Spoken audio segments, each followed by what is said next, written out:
are you doing, folks? It's another episode of the Inside Sales Show. I'm Darryl Prail. Nice to meet you. It's like a new year. Like, I know it's not a new year. We've been in the new year already for a while, but to me, I'm still in new year mode. And in new year, you know, I'm in lockdown. I'm back. I have a temporary office space. So, true story. The challenges of working from home. I live in the country. I live in a beautiful, idyllic, I just wanted to use the word idyllic country rural setting. And it's great. We have land, we have privacy, the dog has lots of room to run, life is grand. Except my internet sucks. It's bad. It's so bad. So my internet is what's called, well, it's LTE. Theoretically, they call it LTE radio. It's line of sight, which means I have an antenna on a TV tower, like 60 feet in the air, pointing at another antenna down yonder that, maybe, 20, 30 miles away that goes to a fiber optic line. The problem is they had already oversold the service way, like you wouldn't believe. And then work from home hit, and then everybody was at home. And so it just can't handle the capacity. So I was really smart. I went and I got an LTE, a true LTE, mobile cellular modem to supplement for when I'm doing live productions and I'm going off the local cell tower that I can literally see at my back window. It's just right there. So I know I'm close. And I get great speeds, like really great speeds down and up. It's not gigabit, but, I'm probably getting 50, 60 down and, 20 up. The problem is LTE, it's not consistent. So I could be talking to you and when you're doing streaming or podcasting, it's all uploads. I could be talking to you and then all of a sudden, boom, it's gone. And 3 seconds later, it's back. And this is what happens. And that's fine if I'm in a casual Zoom meeting. But when I'm doing productions, that ain't so good. Kind of like when you're on a video call with a sales rep, with a prospect, right? You are working, you're on a Zoom call with a prospect. You want to have that consistency. So what I've had to do is I've had to get a shared office space that I go to and I book a boardroom when I do these conferences and I set up my gear every time, got the light ring, got the camera, got everything going on, got the mic, got the sound device so I look good. I make myself all pretty as I can be. I'm presentable so that when I'm talking to my beautiful guests, which you're going to meet shortly, they think I'm all swanky and competent. Again, not unlike what you should be doing when you're having your Zoom calls with your prospects. Yet it's amazing. I got to tell you how often I have Zoom calls and I'm seeing you folks in these, I'll just call janky setups where you have poor lighting, you have poor quality in your video, you're using the built-in microphone on the computer, there's echo galore, and I'm just going to say this, dudettes, if you care about making an income, invest a little bit of money in your setup. That's my little soapbox for today because people like me who have the budget, who buy from people like you, actually make judgment calls on that kind of silly stuff, right? So that's just an FYI. I know you've heard it before. I know you've got other things to do, but stop putting it off. Make that investment. So what have I been doing for a while? You will notice in every single one of my podcasts, I ramble a bit. I give you 4, 5, 6 minutes, and I talk about me and my personal life. And, I just like to share. I love this relationship we have. We connect with one another, but I ramble. Some might say I do word vomit.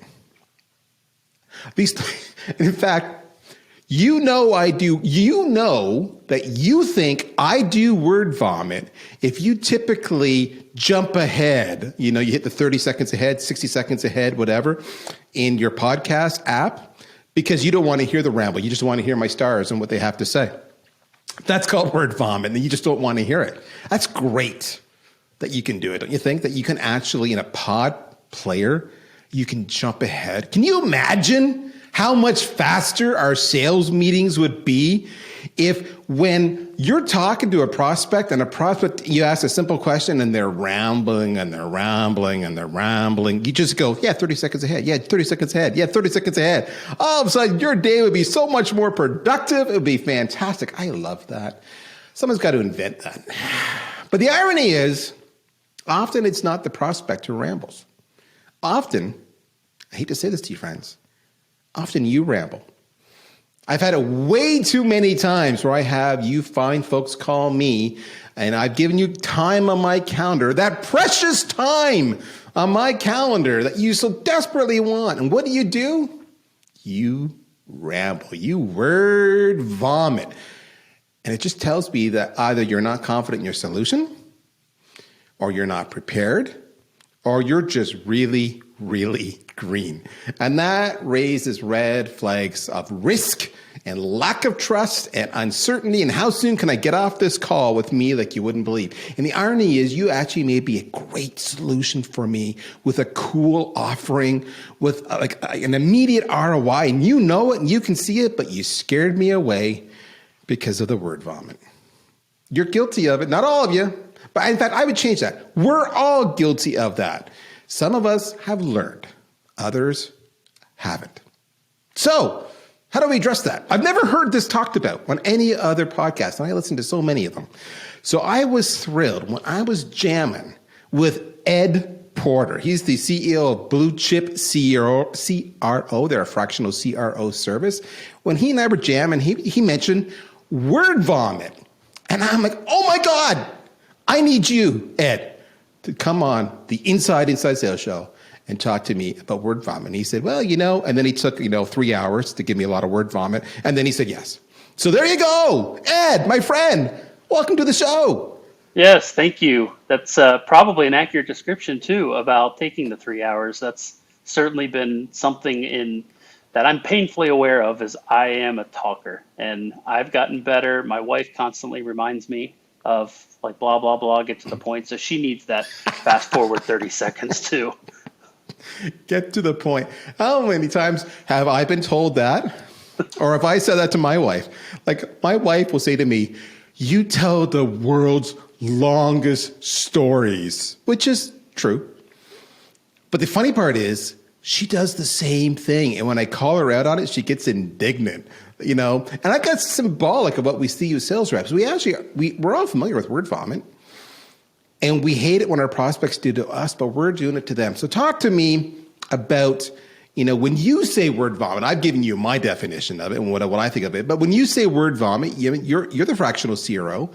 What are the symptoms? What is the definition of word vomit? I would know I suffer from word vomit if I demonstrate these tendencies. Go. Yeah, I think the first part. Well, the first part is most difficult because you have to recognize it. And that's the hardest part, is to recognize when you have it. But you can start to recognize that when you feel like you've been talking for a while about the same things, or potentially even have gone into different tangents. That's usually a good sign that this is a good conversation, maybe, but maybe I'm making it a good conversation and maybe the other person on the other side isn't. So that's usually word vomit that I like to kind of think about. This is when you either get excited and just kind of blurt out stuff and you keep going and going. And that's where I think that happens a lot in sales, is you're on a conversation. I mean, we're all calling and striking out and not getting answers. So when somebody picks up, you're excited. And then when somebody agrees with a question that you say, then you get really excited. And that's kind of just starts that trajectory of, oh, you're experiencing this problem that I'm solving? Blah. And then features just start coming out, and then you start kind of go in different directions. So it's kind of that excitement when you recognize that there's a commonality and you're trying to capitalize on that, to try and say, oh yeah, we can do this. Oh yeah, we've done this with a client. Oh yeah, they've had this kind of success. And you just go topic without breathing. That's kind of a good starting point to recognize, hey, maybe maybe that word vomit is happening right now. So folks, let me give you some examples. If you find when you're asked a question that you don't clearly know the answer to, or you're not confident in your answers, that your tendency is just to talk, and you're really, what you're really doing is you're throwing words against the wall and hoping something sticks and you can kind of answer it and move on. You, my friend, are guilty of word vomit. If you don't have a game plan going in and the conversation meanders a lot, and then because it meanders, you go off on tangents and then you have dialogue, you're guilty of word vomit. And that's an interesting one, because you actually may not be talking a lot, but what you are talking about is actually irrelevant and not pertinent to what the goal and the objective is of that meeting. So that's an example of word vomit. And if you really want to see if you may suffer from word vomit, let me give you a little task to do, okay? What I want you to do is this. And you don't need to be on with a prospect to do this. You can do this on your own. I would suggest maybe you get a colleague, maybe do your own Zoom call and ask each other these prospects. Because there's a certain number of things that you're going to go through over and over again on a sales call. You're going to give your elevator pitch as an example. Well, at VanillaSoft, we are the world's most established sales engagement platform, blah, blah, blah, blah, blah, blah, blah. You're going to give your elevator pitch. So do this, seriously. With a colleague, just do it to each other. Get a stopwatch. Every phone has got a damn timer built into it. And ask some of those standard recurring Q&A that happen throughout every single sales call, discovery call, and just, ask the question of your colleague, go on the timer, and time them to see how long it goes. So, for example, an elevator pitch shouldn't take more than, theoretically, 1 minute to give. Does it take you 3 minutes, or 4 minutes, or 5 minutes to do your pitch? Well, that says either you don't know what the hell you're talking about, or, more than likely, you have word vomit, or a combination of the two. So simply timing it does a fantastic job to see if you are guilty of word vomit. So what I want to do is I've set the stage here. We're all laughing. No one's judging because we've all done it. Hell, half the time when I finish my podcast, I go to my producer, Daniel, and I say, what'd you think of my opening monologue? And he kind of gives it that look, which is code for, dude, that was a lot of word vomit. And often I disagree with him because he's clearly wrong. But occasionally I have a little bit of self-awareness and I hang my head in shame and I vow to do better next time. We're going to do this. We're going to take a break and then we're going to go fast and furious and we're going to drill down on lots of ways you can overcome this straight from Ed Porter. You have two options. Listen to this fine infomercial you're about to hear. I promise it'll be fast. Or if you're at a computer, just go to bluechipcro.com and check out Ed Porter. Or hell, just go to LinkedIn and follow him. He's a rock star. We'll be right back.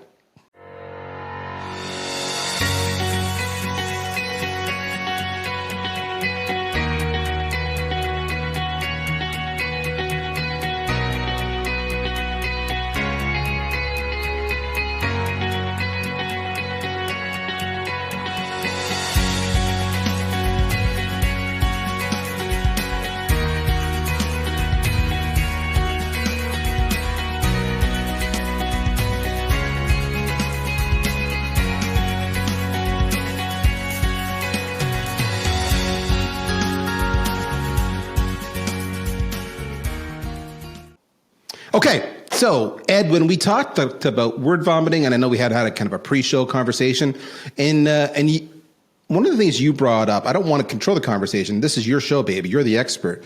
But you intrigued me. You made reference to the whole idea of scripting and messaging. And immediately when you said that, my mind goes, oh, scripting, man. That's you're either for scripting or you're against scripting. Talk to me about scripting and messaging and the role it plays, pro or con, in word vomit. Yeah, so I'll first preface this by saying I am a huge fan of scripting, but I'm going to put an asterisk at that to say not in the traditional word for word scripting. What I'm a fan of is preparing, and you want to have a preparation of what you're going to say when somebody picks up the phone, what you're going to say when you launch a discovery call, what you're going to say when you launch a demo, when you're midway through the demo, when you're showcasing certain features, how do you transition? So I want to have a game plan of what I'm going to say, how I'm going to respond. And I really became a fan of this through a gentleman by the name of Mike Brooks, who's coins himself as Mr. Inside Sales. He wrote a book that is a phenomenal book called Power Phone Scripts. And when he started talking about this, he kind of starts the book by saying, when you contact a prospect, you can probably list a few common reasons why people say no to you. They either don't want to talk to you, or maybe when they don't buy your product or don't move forward. So if you can forecast several different options, why not have some things in your in your wheelhouse to help support that or to overcome those. So that kind of got me thinking about, well, yeah, that makes sense. And a script can be word for word, but a script can also be just, bullet points of where to go. So I'm a fan of pre-call planning, of preparation, and that's kind of where I'll go on the scripting side. So where this parlay into scripting can very easily result in word vomit is when you've prepared so well for something, then you get to a point where that prospect starts to align with you and they start agreeing, or you start talking about pain points that you solve and they take it to another degree to say, oh yes, this is just, we've been trying to solve this for years. And all of a sudden this light bulb goes off in your head and you just want to pounce, and that's kind of starts. It's that excitement that, hey, this resonates. And maybe that person either doesn't have the experience or the knowledge, the salesperson that is, to kind of have that patience, to exert that patience, to kind of lead that conversation in the direction. So when a prospect demonstrates it, you start to want to pounce and you want to go say, oh yeah, we had a customer just like you that experienced these types of ROIs, or we had this customer, I just got off the phone with somebody earlier today that just had this. And you're just so excited to align because something that you said just resonated with them, that you'll start building your own tangents, and then you'll start talking about, oh, what they really liked was this feature, and this feature was really cool because of blah blah blah. And then all of a sudden it's again a word vomit, and what you said earlier was at some point you become disinterested. You're a prospect and now this person's just rambling, and it's like, is that showcasing an unprofessionalism? Is it showcasing maybe something that isn't quite right with me as a buyer? So this is where scripting can kind of help prepare, but then you need to exert that patience so that you don't pounce when somebody agrees with something. And that can be a good indicator to how you can take that word vomiting and go to the nth degree. So I want to stop there because I've had this scripting conversation with many, many people. I've done debates on it. I think I did a debate with Benjamin Dennehy, the UK's most hated sales trainer. Everybody who's a fan of the show loves Benjamin.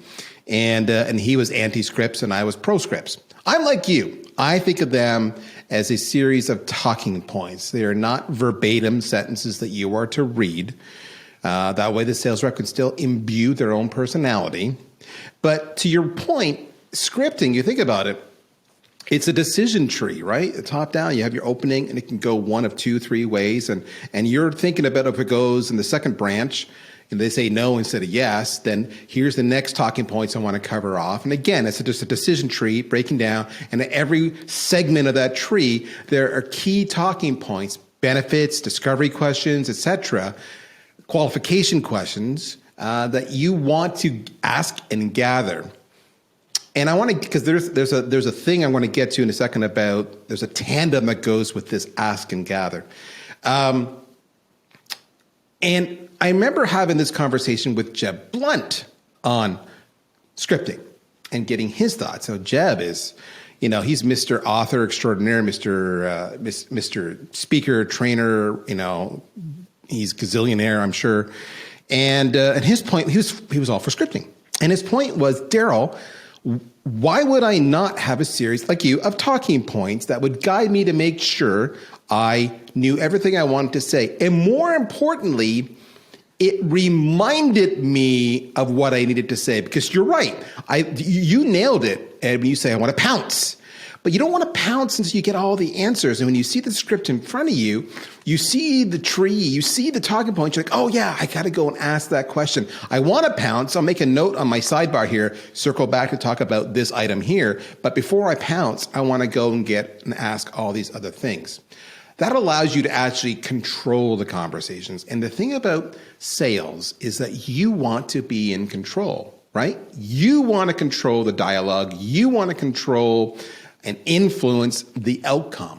You can't do that unless you have a game plan, and that game plan has to have succinct talking points or questions. So I'm pro script. And the thing I like about script is it has key messages that I want to hit. phrases, buzzwords that could be relevant to my ideal customer profile. So who they are, industry terminology that they recognize and identify with. So it's not just a script, it's the message. So that's the first part.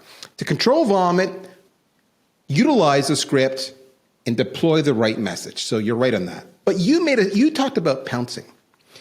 And that's the second part of that. My tandem on the script was we often forget to listen. And the script forces us to ask a question and then shut up because we need to get the answer to that question because it's the talking point. And I find when you're pouncing and you're doing the word vomiting, you're not listening. So in my experience, if you just make a disciplined habit of listening, you consequently dramatically reduce the word vomit. Now, that's my experience. You're the expert. I've only been the CRO for less than a year now. So you tell me, man. Yeah, so certainly give yourself some credit because you've spent the time in sales and marketing and all of that jazz. So I think your perspective is absolutely sound. And this whole talk versus listen is now that we've got these conversational analytics tools that are out there, and now we can start to see some data around what's optimal or what's good, what's bad, what is maybe gray area. That's another area to start to kind of think about like what you said. You want to control the call. Controlling the call doesn't mean talking the whole time.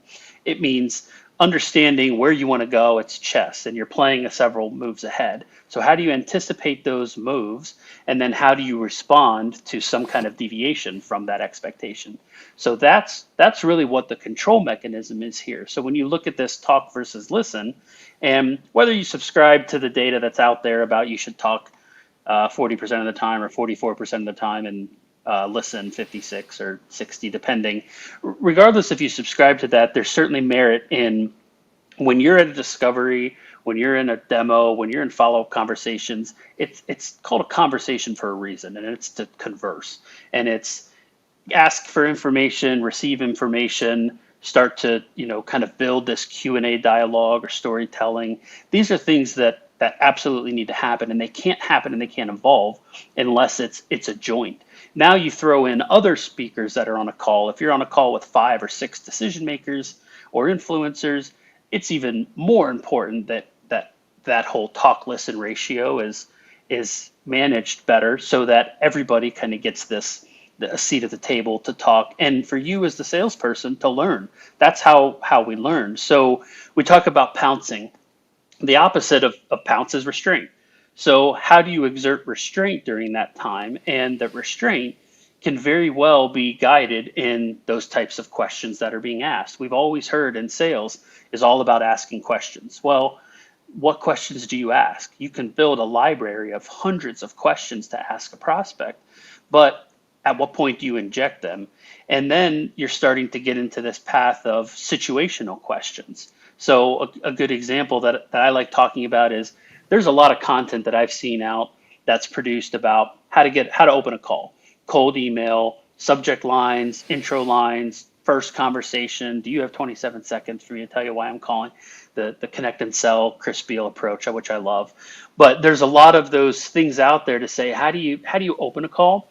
And then how do you have a discovery call? And then moving into the demo. And I think the demo is a point where that's where you need to exert the most amount of restraint, because word vomiting can very easily take over that demo when you're showing a prospect your solution. But it's less about showing them your general solution and target that solution to what pain points you've learned about them and how do you showcase a feature that can help solve that, or how you do it. And then holding that restraint or exerting that restraint to say, how do you see this helping you? Or how do you see this changing your operation for the better? Or even things like, have you tried to solve this problem this way before? Those types of questions put the prospect in the situation and in using your product that help you as a salesperson exert restraint, because you're letting them talk and you're trying to get them to talk about your product solving this problem. And that's going to give your springboard. And it's just like a counselor. When a counselor talks to a patient, you're asking questions you want them to identify. So you want them to kind of give you the answers while you're kind of guiding the conversation. So you use the term situational questions. I didn't use that term, but that's because I'm not as smart as you. Your term is way better. I said in a script, I want to have, in a decision tree, and as I work through the various branches, as the conversation plays itself out, every one of those scenarios, as I work through the branches, that's a situation. I now am in the situation where he's objecting to the price. So I now need to ask some questions as opposed to doing a word vomit to defend the value I clearly didn't establish in the first place, or I wouldn't have been here. So you're brilliant. And what I like about the situational questions, and again, why I like this script premise, is because if we actually take time to map out how we want a typical call to go and have that framework, it allows us time to come up with the questions that we want to ask to achieve the information we need. And we can put down that talking point in our own style of communication, our own phrases, our own words, our own delivery style. The situational questions are spot on.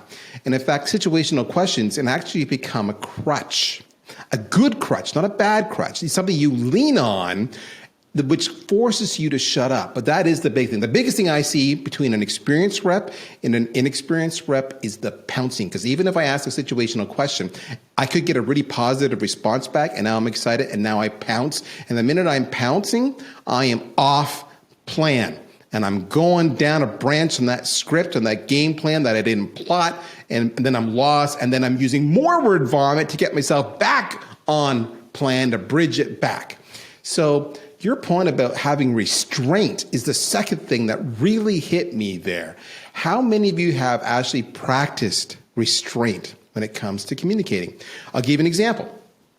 I've been married 30 odd years, and even still, when we have a discussion, quote unquote, air quotes, and my wife is clearly wrong, I just want to cut her off and say, but you said, but if you recall.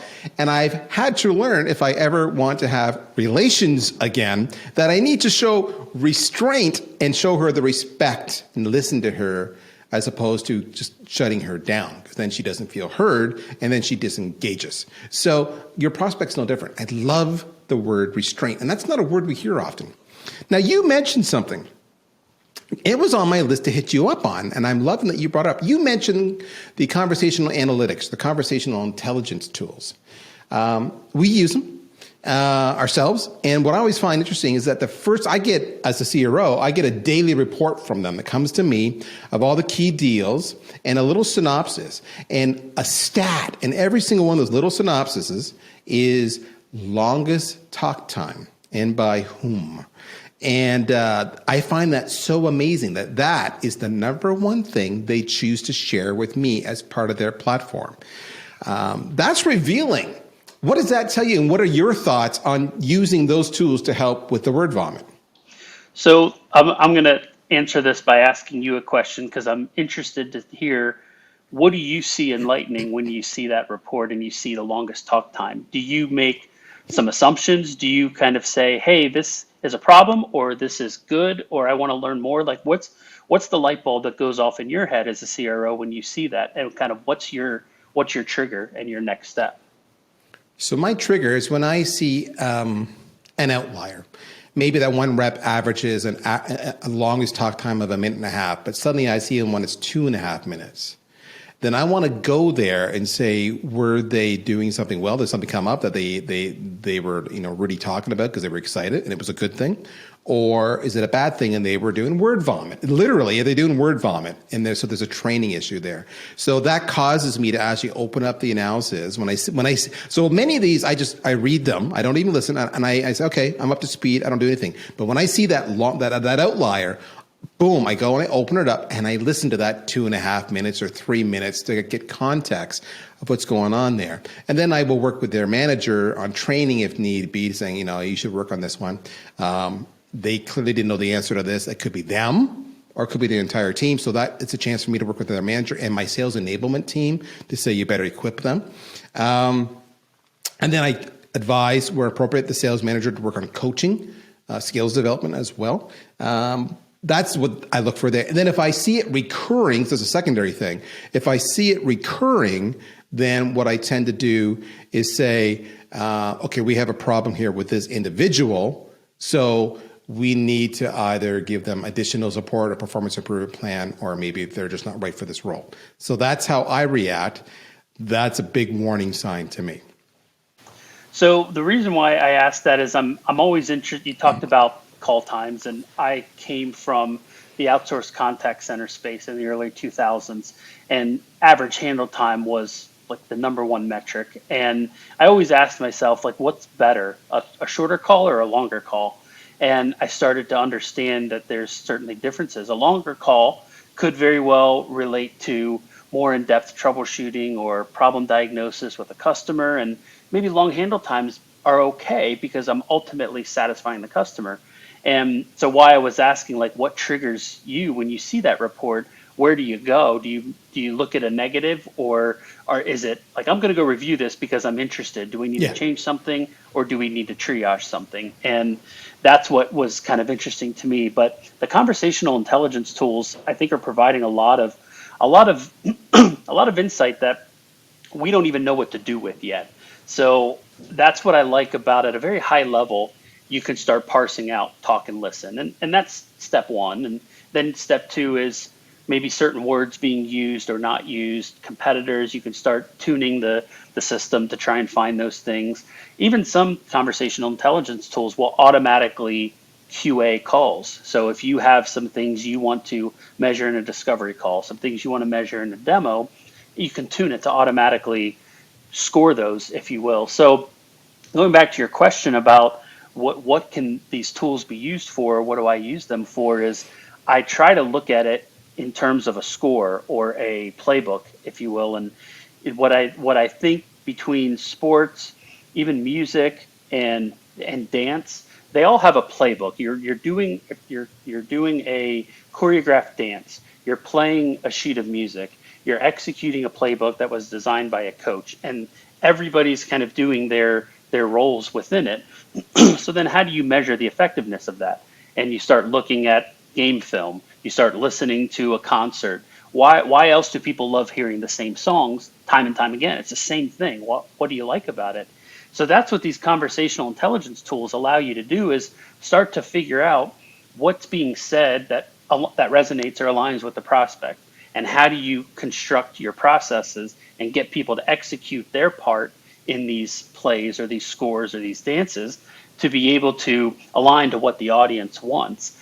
And that's the bigger, I think, can of worms that can be opened up with these tools, is it allows you to get to that micro level of every single call.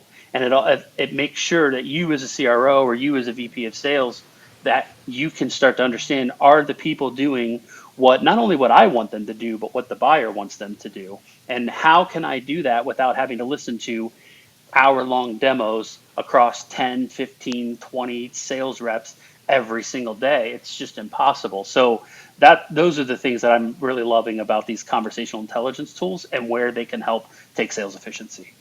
All right. Word vomit. We all do it. We all suffer from it. We're all a little bit guilty. Some better than others because there is a little bit of situational awareness and they show restraint. But the fact of the matter is, according to Ed, if you have a good game plan, perhaps utilizing a script with powerful messaging and knowing when to actually ask your questions and when to listen, you can make this all go away. And if you need a little bit of help with that, you can either work with a colleague, work with your sales manager, or use a conversational intelligence tool and listen to your own calls and follow the little prompts they have on coaching and guiding. So that's kind of the whole conversation today, folks. And that, if you've not met him, that's Ed Porter. Now, Ed and I go way back. He's a big player in the AAISP. He's a big player on Rev Genius. He is an accomplished man. And if I recall correctly, if I get this wrong, Ed, I'm going to be embarrassed. You hail from the fine era of Columbus, Ohio. Am I doing right? Yes. Yes. Home good of work. Anthony Anarino and Brandon Bernanchin and everybody else in that great area. That is a sales hotbed. Columbus, Ohio. Who knew? So check him out. Ed, what's the best way to get a hold of you? Is it LinkedIn, email, Twitter, Clubhouse? I don't know. You tell me. Yeah, Clubhouse will have to be a different conversation, but I'm on LinkedIn. I'm all over LinkedIn. Ed Porter. You can also my company is Blue Chip CRO. I'm starting to get a lot more active with that, and so yeah, certainly look up either ones. And the one thing I'll ask, and I believe Darryl, I may have heard this from one of your shows in the past, is if you're going to connect with me, drop me a note to say how you heard about me, what's interesting. I like to know how I connect with people, whether it's through Rev Genius, whether it's through AAISP, or whether it's through this Inside Sales podcast.